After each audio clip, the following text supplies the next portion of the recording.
Ecclésiaste, chapitre 12. Jeune homme, réjouis-toi dans ta jeunesse.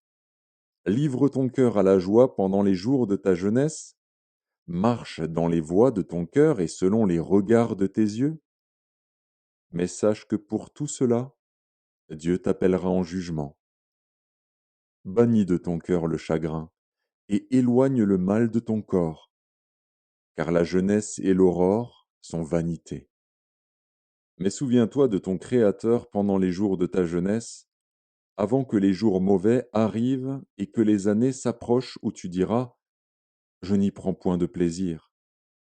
Avant que s'obscurcissent le soleil et la lumière, la lune et les étoiles, et que les nuages reviennent après la pluie, temps où les gardiens de la maison tremblent, où les hommes forts se courbent, où celles qui moulent s'arrêtent parce qu'elles sont diminuées, où ceux qui regardent par les fenêtres sont obscurcis, où les deux battants de la porte se ferment sur la rue quand s'abaisse le bruit de la meule, où l'on se lève au chant de l'oiseau, où s'affaiblissent toutes les filles du champ, où l'on redoute ce qui est élevé, où l'on a des terreurs en chemin, où l'amandier fleurit, où la sauterelle devient pesante, et où la capre n'a plus d'effet, car l'homme s'en va vers sa demeure éternelle, et les pleureurs parcourent les rues. Avant que le cordon d'argent se détache, que le vase d'or se brise, que le seau se rompe sur la source, et que la roue se casse sur la citerne. Avant que la poussière retourne à la terre, comme elle y était, et que l'esprit retourne à Dieu qui l'a donné. Vanité des vanités, dit l'Ecclésiaste, tout est vanité.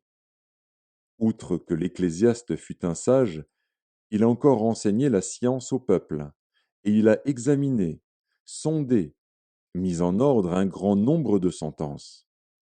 L'Ecclésiaste s'est efforcé de trouver des paroles agréables, et ce qui a été écrit avec droiture, ce sont des paroles de vérité. Les paroles des sages sont comme des aiguillons, et, rassemblées en un recueil, elles sont comme des clous plantés, donnés par un seul maître. Du reste, mon fils, tire instruction de ces choses. On ne finirait pas, si l'on voulait faire un grand nombre de livres, et beaucoup d'études est une fatigue pour le corps. Écoutons la fin du discours. Crains Dieu et observe ses commandements. C'est là ce que doit faire tout homme. Car Dieu amènera toute œuvre en jugement au sujet de tout ce qui est caché, soit bien, soit mal.